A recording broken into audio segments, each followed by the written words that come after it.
thing is that I actually never really show up on paper as anemic or that I have low iron or iron deficiency.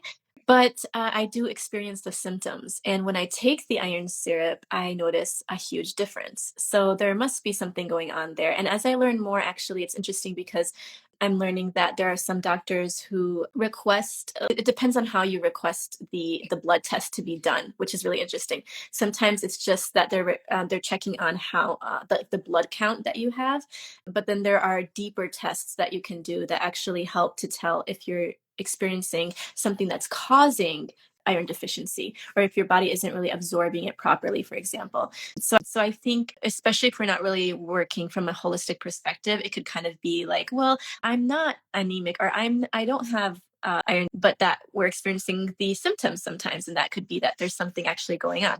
So thankfully, I actually came across a woman who was making iron syrup in Madison, Wisconsin, and I share her Instagram here and there too. But it's Two Mothers Apothecary, and she's so awesome, mashallah. But she was making the iron syrup, and I started taking it, and I felt amazing. And I think around then was when I was newly pregnant with my second baby. And those days I was so tired. The way that I found out I was pregnant actually was that I just couldn't move. I basically could not get up because I was so fatigued.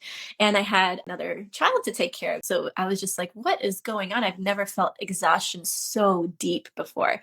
Normally, I'm very like I can get myself to do things, especially mentally.